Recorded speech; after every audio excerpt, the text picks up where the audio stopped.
أحمده سبحانه وأشكره على نعمته التي لا تحصى، وأشهد أن لا إله إلا الله وحده لا شريك له، أثنى عباده المتقين، وأثنى نبيه محمد صلى الله عليه وسلم بأكمل الصفات، وأشهد أن محمدًا عبده ورسوله الذي بلغ الرسالة وأدى الأمانة ونصح الأمة وجاهد في سبيل الله حق جهاده حتى أتاه اليقين. أيها المؤمنون، فأوصي نفسي وأنفسكم بتقوى الله. قال الله تعالى: يا أيها الذين آمنوا اتقوا الله وقولوا قولا سديدا يصلح لكم أعمالكم ويغفر لكم ذنوبكم ومن يطع الله ورسوله فقد فاز فوزا عظيما. أيها المؤمنون، تركنا نبينا محمد صلى الله عليه وسلم على مهجة بيضاء ليلها كنهارها لا يزيغ عنها إلا هالك. atenderezebwa Allah subhanahu wa ta'ala, nannyini bitendo ebirimu obujjuvu byonna ye Allah, era nga amatendo amalungi gatendebwa ne Allah subhanahu wa ta'ala. Allah waffe oyo omulezi w'ebitonde byonna ebiri mu ggulu ne mu nsi, ebirabwa n'ebyo ebitalabwa, omulezi waabyo ye Allah subhanahu wa ta'ala. فهو المستحق للعبادة، yasaanirwa Allah subhanahu wa ta'ala okubeera nga asinzibwa, kubanga ekyatutonza naawe kubeera nga tusinza Allah subhanahu wa ta'ala. Yatenda ow'ekitiibwa nabbi waffe Muhammadin sallallahu alayhi wasallam n'ebitendo ebijjuvu. Ebitendo ebyo byajja mu Qur'ani ey'ekitiibwa, ng'ow'ekitiibwa Allah subhanahu wa ta'ala ayogera ku nabbi Muhammadin sallallahu alayhi wasallam mu mpisa esinga okubeera ddala ennungi, era Allah n'atukubiriza okubeera nga tugoberera omubaka oyo nga tumuyigako ebitendo byebyo ebirungi. Lakad kaana lakum fi rasulillahi uswatun hasana, mwalina ekyokulabirako ekirungi ekya nabbi Muhammadin sallallahu alayhi wasallam. Allah gwe yatenda ng'amutenda n'ebitendo ebirungi. Mu ebyo ebitendo bye yajjayo Allah, olwaleero ebibuza abantu mu bulamu buno obw'ensi ku mulembe guno ogw'enkomerero, kyekitendo eky'empisa ennungi, okweyisa obulungi. Kyava Allah subhanahu wa ta'ala yatenda nabbi n'agamba nti wa innaka la ala khuluqin adhim, mazima gwe nabbi Muhammadin sallallahu alayhi wasallam empisa zo zaalaga wala nnyo za waggulu. Tusaba Allah subhanahu wa ta'ala assa okusaasira n'emirembe bidde eri nabbi waffe oyo Muhammadin sallallahu alayhi wasallam. Naamira omwoyo gwange n'egyammwe okubeera nga tutya Allah subhanahu wa ta'ala, lyekkubo lyokka erigenda okutwesiimisa mu bulamu buno obw'ensi n'obulamu obwakhira. Ng'okutya Allah teeka wakati wo engabo ey'okubeera nga weewala ensonga zonna ezisobola okukuyingiza omuliro. Tubeere nga Allah subhanahu wa ta'ala tumutya, ate era tumusabe ennyo Allah subhanahu wa ta'ala abeere nga atunywereza ku ddiini eno ey'Obusiraamu, kubanga teriyo buwanguzi na kwesiima na ssanyu muntu lyagenda kufuna mu bulamu buno obw'ensi n'obulamu obwakhira okuggyako nga musiraamu. Ebyengera byonna abantu bye bafunye ku dduniya kuno boolaba abatiba, obujjuvu bwabyo buli mu ddiini ya Busiraamu. Yenna alina ebyengera ng'omulaba atiba, yeeyagala, naye ng'ekyengera eky'Obusiraamu takirina, ebyengera ebyo bikendeevu. gwe kali n'ekyengere eky'obusiraamu. Eyo neema amakulu ago Allah ge yatuwa ne bwoba tofunye matiribo nagano ga duniya naye ng'olina obusiraamu, olina ebisumuluzo by'ejjana. Kyava Allah subhanahu wa ta'ala atukubiriza n'atugaa nti wala tamutunna illa wa antum muslimun. Bannanga okufa tekubatuukangako. Oli n'atuuka okuva mu bulamu buno obw'ensi nga tajeemulukukidde Allah nga tasiramuse, teekayo amaanyi ku mikwano gyo gy'owangala nagyo gitannaba kusiramuka. Oteekeyo amaanyi n'okufaayo n'okuwanika emikono eri Allah okusabira ku bazadde bo abataafuna kyengera kino kya busiraamu, babeere nga bakiyingira. Gy'olaba Nabbi waffe Muhammadin sallallahu alaihi wasallam yafaayo nnyo eri taata w'omuto Abu Talib, hatta ne mu kaseera akasembayo ava mu bulamu buno obw'ensi n'atuula waali ng'amukoola ayingira obusiraamu. N'amugamba nti ya am kulu la ilaha illa Allah, taata gamba la ilaha illa Allah uhaju biha inda Allah. Bw'onooyogera ekigambo ekyo n'okyatula n'okakasa n'oyingira eddiini ey'obusiraamu, ngenda kukuwolereza nakyo mu maaso ga Allah subhanahu wa ta'ala. Abu Talib bw'atyo Allah bwe yamujja mu nsi ng'ekyengera ekyo eky'eddiini takifunye.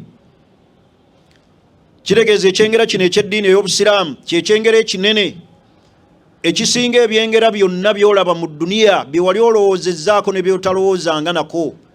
Ekibisinga byonna bwe busiraamu. Beesiimye abanywezezza eddiini eno ey'obusiraamu okutuuka mu maaso ga Allah subhanahu wa ta'ala nga ddala basiraamu. Baganda bange abasiraamu, si buli afa nti afa musiraamu, si buli afudde n'erinnya ery'obusiraamu nti afa musiraamu, wabula omusiraamu oyo yamanyikiddwa mu maaso ga Allah subhanahu wa ta'ala. Fuba nnyo omanyike mu maaso ga Allah n'obusiraamu, fuba nnyo otuuke mu maaso ga Allah ng'oli musiraamu ddala, kubanga osobola okuwangaala mu nsi muno ng'erinnya ly'ositudde lya busiraamu naye ng'eri Allah tobangako musiraamu. Kubanga eddiini eno ey'obusiraamu y'eddiini Allah gye yatusiimira n'agitulondera mu madiini gonna, n'agituma nayo bannabbi bonna. Allah be yatuma eri ensi eno yabatuma na ddiini ya busiraamu. Nsaba Allah subhanahu wa ta'ala an yumassikana ala hadha ad-din al-hanif. Allah atunyweze, atuyambeko, atujjulule mu bulamu buno obw'ensi tutuuke gy'ali nga ddala tuli basiraamu. Baganda bange abasiraamu, olwaleero njagala twogere ku sifaatul muslim, ebitendo eby'omusiraamu. Omusiraamu ddala ateekeddwa okuba na bitendo ki? Abantu bangi batuyita abasiraamu, abamu nga n'amannya ge tulina ku siteegi ga busiraamu era nga baga nti musiraamu nga lyerinnya eryakkalaku. Naye ddala omusiraamu yalibadde na bitendo ki? Ebimutuusa ku kibala ekyo, ebimutuusa ku kigendererwa ekyo ekinene Allah kye yasiimira abantu ba umma eno, n'atuyambako Allah ne tufuuka abasiraamu. Naye ebitendo eby'omusiraamu ateekeddwa kuba na bitendo ki?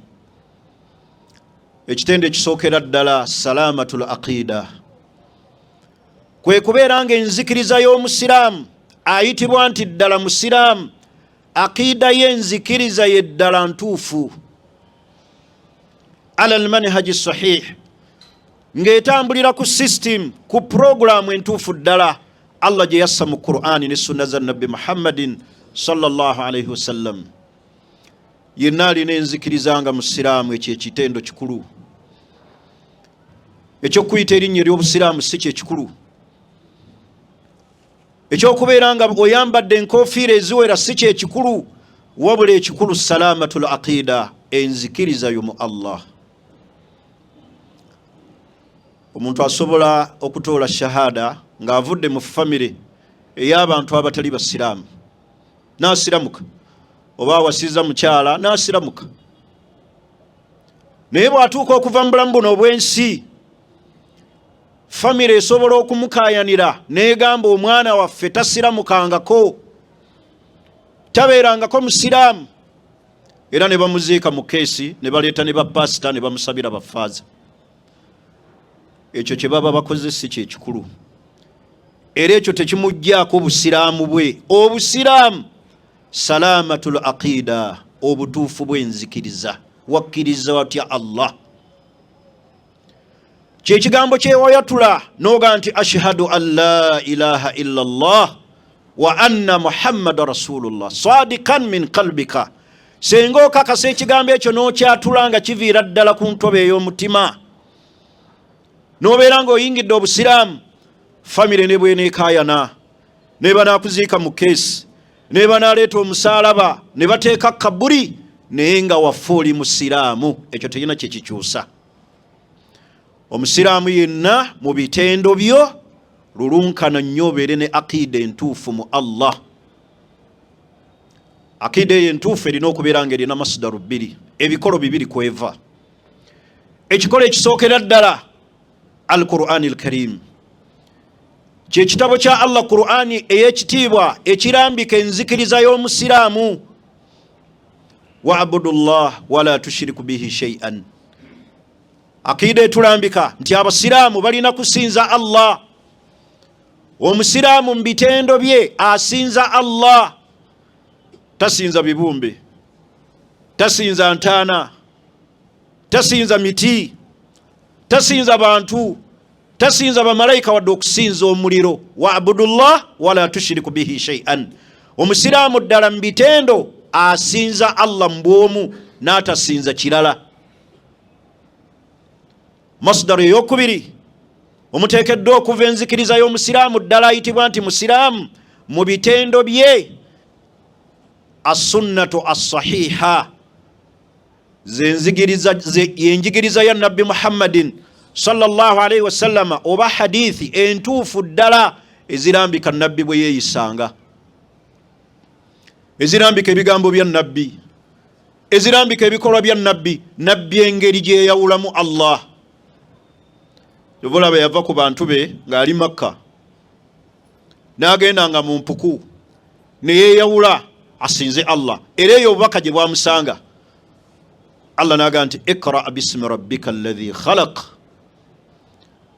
Yobulaba omusiraamu yenna alina okufunayo akaseera ka silent moment, ne yeeyawulako yekka n'afumintiriza. Omuntu buli we yeeyawula ategeera nnyo, omuntu buli we yeeyawula asalawo kyekituufu ddala. Kyobalaba nabbi yeeyawulanga n'agenda mu mpuku n'afumintiriza ku mutonzi w'eggulu n'ensi, n'atasinza miti, n'atasinza lubaale, n'atasinza masanamu. Allah kyava amussaako obubaka n'amufuula nabbi w'enkomerero, n'agamba nti iqra bismi rabbika alladhi khalaq khalaqa al-insana min alaq iqra wa rabbuka al-akram. Enzikiriza yobweto bwetekeddwa okufaanana. Ekitende ekisookera ddala nga tebannakuyita musiraamu ku stage kw'oyimiridde ku dduuka kw'oli, sooka olongoose salamatul aqida, obutuufu bw'enzikiriza. Musiraamu omutuufu akkiririza mu bwomu bwa Allah n'ebitendo Allah bye yeetenda nabyo, nakkiriza nti Allah subhanahu wa ta'ala ye mutonzi, yasinzibwa mu byonna ebiriwo mu butuufu. Allah yateekeddwa okubeera nga asinzibwa. Wama khalaqtul jinna wal insa illa liya'budun. Allah teyatonda majinni n'abantu kujjako lwa nsonga eri emu, kubeera nga Allah tumwawula mu kumusinza, ne tusinza ye yekka Allah. Kyekituleese wano olwaleero mu Juma, kyekituyimiriza mu swala nga tugaa nti iyyaka na'budu wa iyyaka nasta'in. Buli musiraamu buli wabeera n'ekyennyume ky'ekitende ekyo, obusiraamu aba buli bbati. Kasita onoobeera mushiriki, kasita onoosinza ebibumbe, kasita onoosinza lubaale, kasita onodda mu kusinza entaana n'ozisaba, kasita onodda mu birala n'otategeera Allah mbwomu, beebo Allah be yawejjana nga bamaze okukakasa nti Allah ali bwomu, n'abagarantiikako ejjana mu bulamu buno obw'ensi. Faradiyallahu anhum wa radu anhu, Allah n'abasiima ate nabo ne bamusiima. Ekyo ekitendo kye kisookera ddala mu bitendo eby'omusiraamu, obutuufu bw'enzikiriza. ekitende ekyokubiri mu bitende eby'omusiraamu almuhafadha ala salawat, okubeera nga yenywereza ku swala zikuuma mu biseera byazo butiribiri. inna salata kanat ala almu'minina kitaban mawquta, eswala Allah yagiteeka ku bakkiriza abasiraamu mu biseera ebimanyikiddwa. Fuba nnyo mu bulamu bwo buno obwensi bw'olimu okubanga gwe okuuma eswala. Omuddu awangaala atya nga ddala agamba nti musiraamu nga mu butuufu asaala mu Ramadani mwokka? Olina agamba nti nze ndi musiraamu n'abanzaala basiraamu, naye nga asaala awali emikolo, awatali mikolo nga tasobola kusaala. Omusiraamu awangaala atya olunaku essala ne zimuyitako olw'okuba ali ku mulimu gwa mukama we. Nabbi Muhammadin sallallahu alaihi wasallam mu hadithi ya Ibn Umar yagamba sallallahu alaihi wasallam, buniya al-islami ala khamsin, obusiraamu Allah yabuzimbira ku mpaji 5. Empaji esookera ddala ya shahada. Empaji eyokubiri iqamatu ssalah, kwe kuyimirizaawo essala. Bw'oba ddala mu bitendo byo essala ekyakkaluubirizibwa ng'ogifunamu obukalubo osaalako mu Ramadan, bwe wabeerawo abantu n'osaala, mulimu n'omuteeko gw'abasiraamu ng'essala yaabwe ya jjuma, era ejjuma bweggwa nga bakitadde paka wiiki ejja. Ddala mu butuufu obusiraamu bwo ekitendo ekyo ekyokuba nti ddala oli musiraamu tokirina. Ebitendo by'omusiraamu ddala alina okuba nga esswala agikuuma mu budde bwayo. N'asaala esswala 5, mulimu aga nti alhamdulillah, Mungu yansaasira kati ngezaako esswala 2 nzimalayo olunaku. Allah atulagira esswala 5.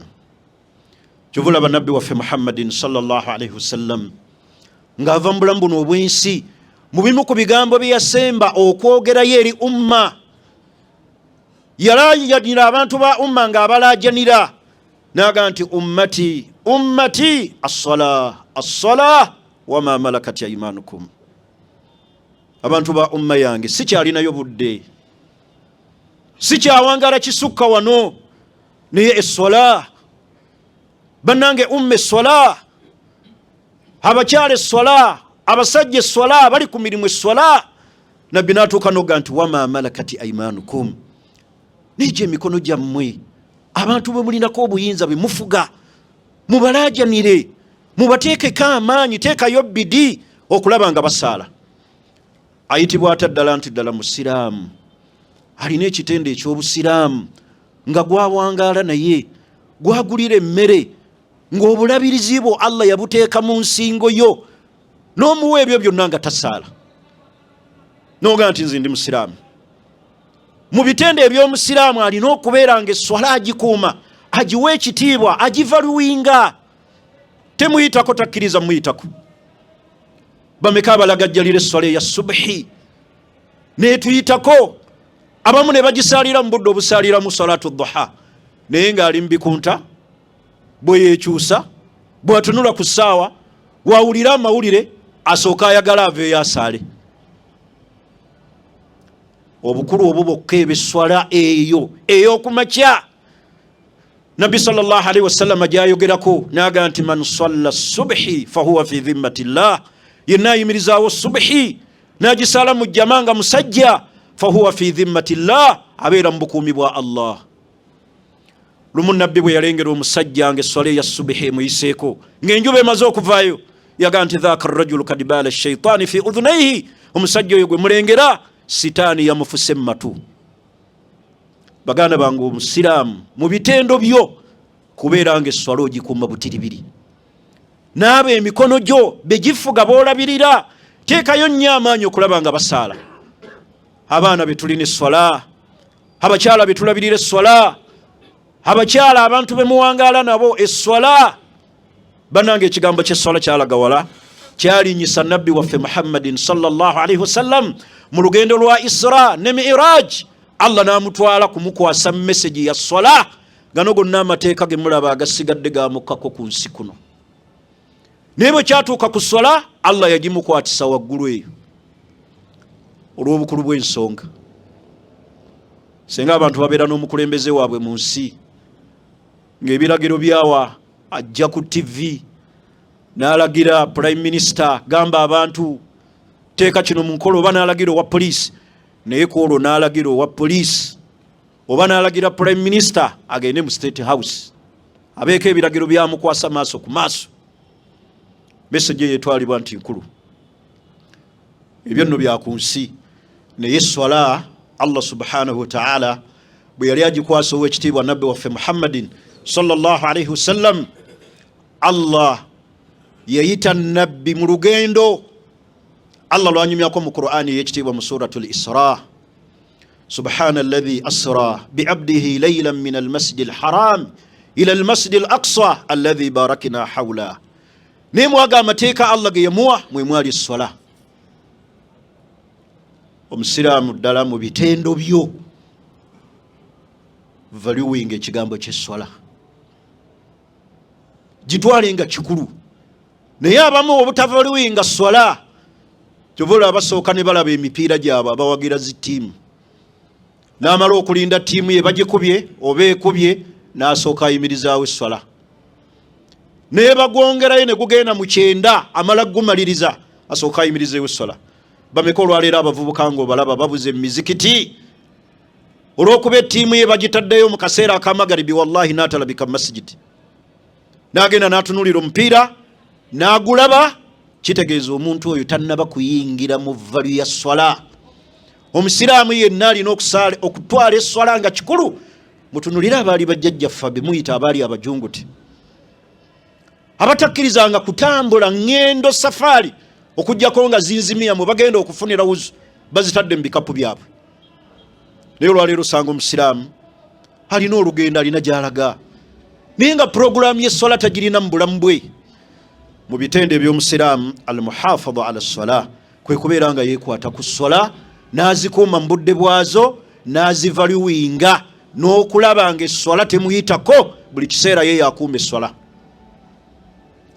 Ekitende ekyokubiri mu bitende eby'omusiraamu as-sidqu wal amaana. Omusiraamu yenna mu bitendo bye alina okutendebwa n'amazima. Inna as-sidqa yahdi ila al-birri. Baganda bange abasiraamu nabbi yagamba sallallahu alayhi wasallam nti amazima yahdi ila al-birri, galuŋŋamya omuntu eri ebirungi. Obulimba bwe butwala eri omuntu eri obwonoonefu. Olwaleero tuli mu busiraamu naye kyekitendo kyatugendako, bakitwambula abalimu eddiini n'abataliimu ddiini. Onoonya olwaleero omuntu alina amazima gwonookakasiza ddala nti kino bwe nkimukwasa, bwe mugamba ekigambo kino ddala mazima, olwaleero akubula. Hatta abantu batuuse n'okulayirira ku mpewo naye nga balayirira mu bulimba.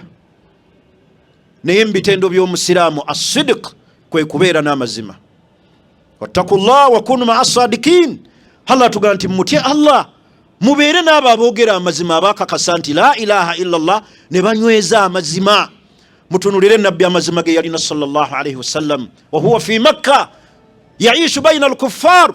Nabbi yawangaalira mu bantu abatali basiraamu, naye bajjanga ne bamuteresa ebitereso, ne bamuteresa ebintu byabwe. Era bwe yali asenguka ava mu Makka adde Madiina, yaleka Ali ibn Abi Talib nga amulekedde ebitereso ebyo abiddize bannyini byo. Olwaleero aina sidik fil umma, amazima olwaleero gali ludda wa mu bantu ba umma eno. Naye mu bitendo by'omusiraamu ateekeddwa okuba nga alina amazima. Baganda bange amazima, nabbi sallallahu alayhi wasallam yatugamba nti albir as-sidqu yahdi ila albirri. Amazima ago omuntu bw'aganyweza n'abeera ow'amazima mu bigambo bye, mu bikolwa bye, mu ntambula ze, amazima ago gamulungamya ne gamutwala eri ebirungi. Ebirungi ebitumiddwa mu bulamu buno obw'ensi n'obutabituukako kivudde ku bulimba olwaleero bweyolese. Tunulira abatunzi n'abagula, tunulira abantu olwaleero engeri gye bafunamu riziki mu mbeera ya kuyisaawo bulimba. Tunulira obufere olwaleero obuli ku masimu, walonga n'abatudde awo omulimu gwabwe kukeera bukeezi kulimba bantu nga bwawangudde, nga bwafunye kiri, nga Airtel bwemukubidde, naye nga bulimba. baganda bange tutereza amazima.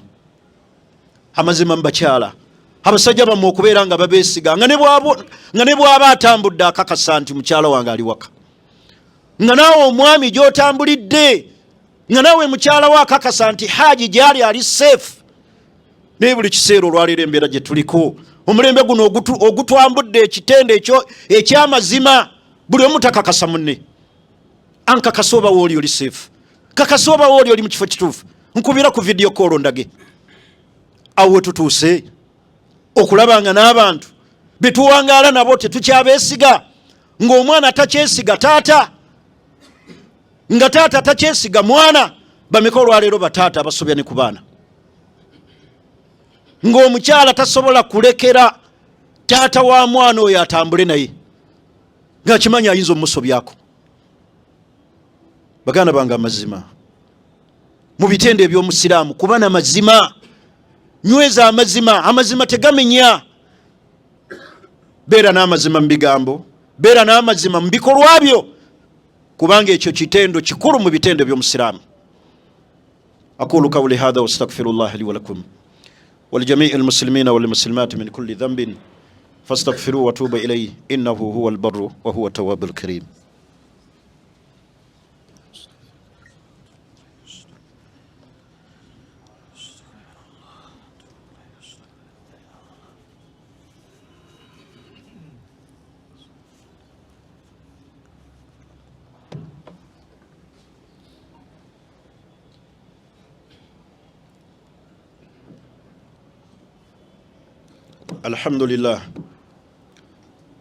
الحمد لله رب العالمين والصلاة والسلام على رسول الله الأمين سيدنا محمد وعلى آله وصحبه وسلم تسليما كثيرا. bagana baga basiramu ziramu okubakutira okutya Allah subhanahu wa ta'ala, ziramu okubakutira okwenywereza ku ddiini eno ey'obusiraamu. Tuli ku bitendo eby'omusiraamu, ebitendebwa n'omusiraamu byateekeddwa okuba nabyo nga bitendo. Tekimala mujarradul isim, okubeera obubeezi n'erinnya ti ndi musiraamu, naye olina okubeera nga olina ebitende ebitendebwa naawe nga bwe tuzze tubyogera. Tubadde ku kitende eky'amazima, banaye tubeere ab'amazima, tukuume amazima, tuleme kubeera nga tukumpanya abantu olw'okuyisaawo mesegi yaffe. Ekitende ekirala mu bitende by'omusiraamu atasaamuhu wal afu, okusonyiwa.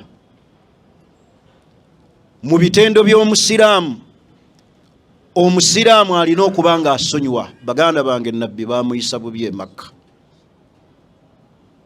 bamuvuma ne bamukuba. Bwe yajja e Madiina n'agenda mu ntalo ez'obusiraamu, faudhiya, n'anakuwazibwa nnyo, n'atuukibwa n'okugibwamu amannyo ge Arrubai. Naye nabbi yasonyiwa. Bwe yaddayo e Makka, fatihu Makka, nga Allah amaze obaddiza obuyinza mu Makka, yatunulira abantu bonna abamunakuwaza, n'ababuuza mbakolere ki. Ne batandika omutenda ebitende ebirungi eby'amazima byenjogeddeko.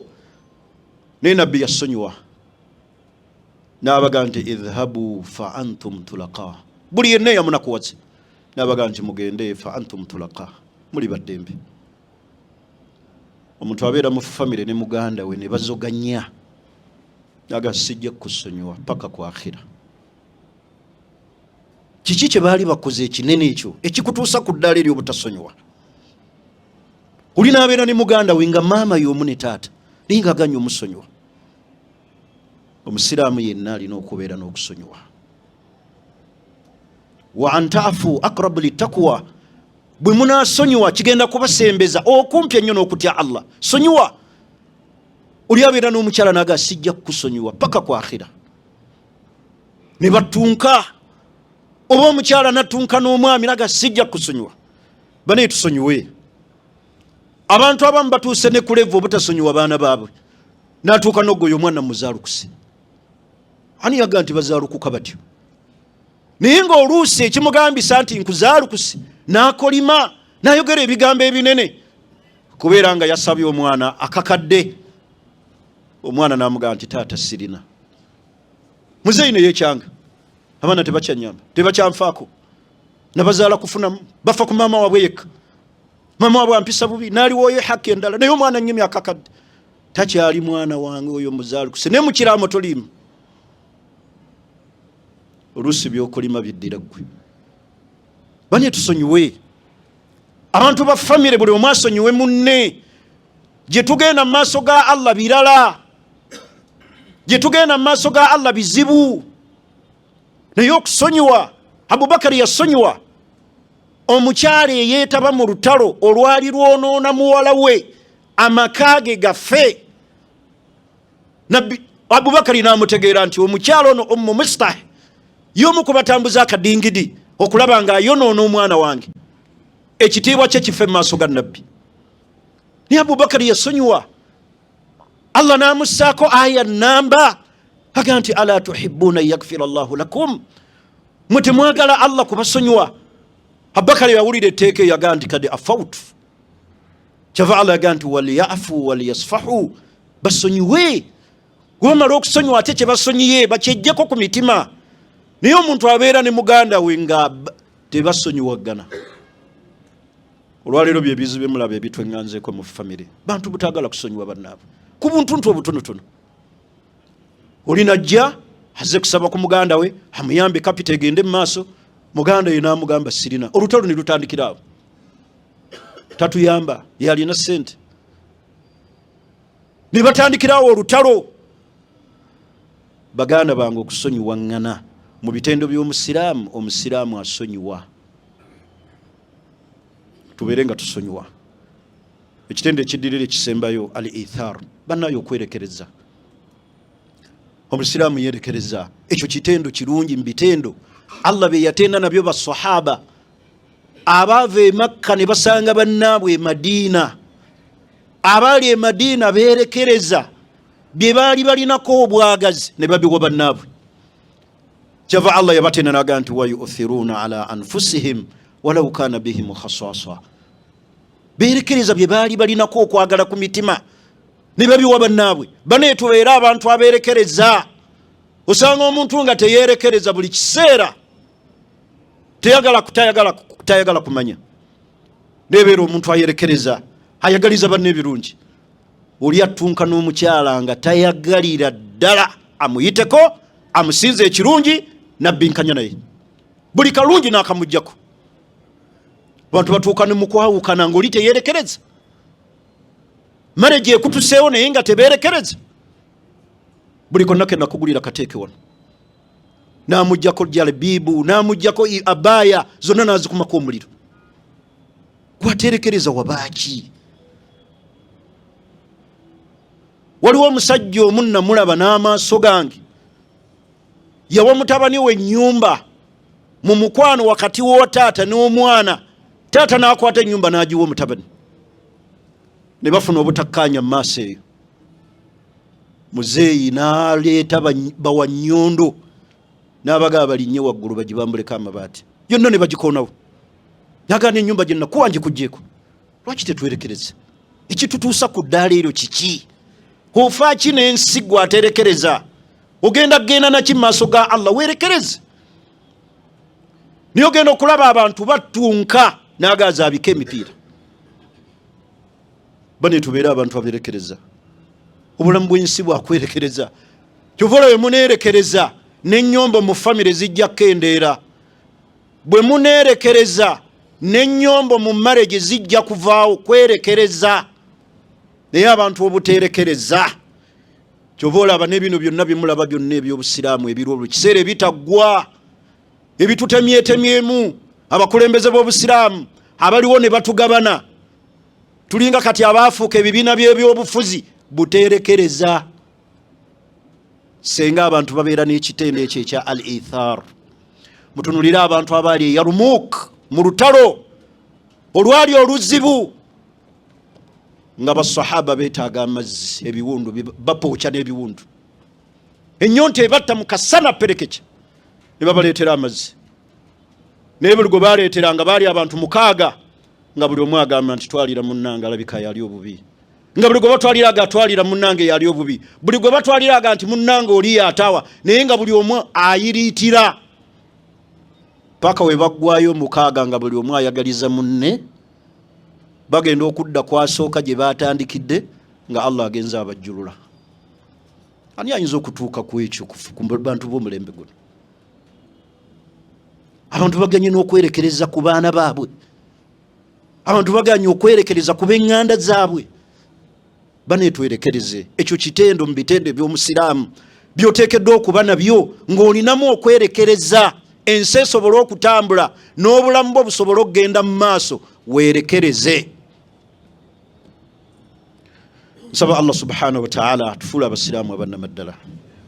Nsaba Allah subhanahu wa ta'ala ateeke mbaddu be baasiima. Nsaba Allah subhanahu wa ta'ala tuwe okuyimiriranga ku mazima. Inna Allaha malaikatahu yusalluna ala nabi ya ayyuhalladhina amanu sallu alayhi wa sallimu taslima. Allahumma salli ala Muhammadin wa ala ali Muhammadin kama sallaita ala Ibrahim wa ala ali Ibrahim innaka Hamidul Majid. Warḍa Allahumma an arba'atil khulafa'il mahdiyyin hum Abu Bakr wa Umar wa Uthman wa Ali wa an jami'i as-sahabati ridwanullahi alayhim ajma'in. Allahumma izz al-islam wal muslimin wa adhill ash-shirka wal mushrikin wa dammir a'da'ana wa da'a ad-din. Allahumma ansur man nasara dinak واخذل من خذل عبادك الموحدين برحمتك يا أرحم الراحمين. اللهم آت نفوسنا تقواها وزكيها أنت خير من زكاها أنت وليها ومولاها. اللهم أنزل علينا غيثا هنيئا، اللهم أنزل علينا غيثا هنيئا برحمتك يا أرحم الراحمين. اللهم بارك لنا فيما أعطيتنا، اللهم بارك لنا في أرزاقنا، اللهم ارحم ضعفنا وأطعم جائعنا واغن فقراءنا وفقراء المسلمين برحمتك يا أرحم الراحمين. واجعل بلدنا هذا أوغندا آمنا مطمئنا رخاء وسائر بلاد المسلمين برحمتك يا أرحم الراحمين. ربنا آتنا في الدنيا حسنة وفي الآخرة حسنة وقنا عذاب النار. وصلى الله وسلم والحمد لله رب العالمين.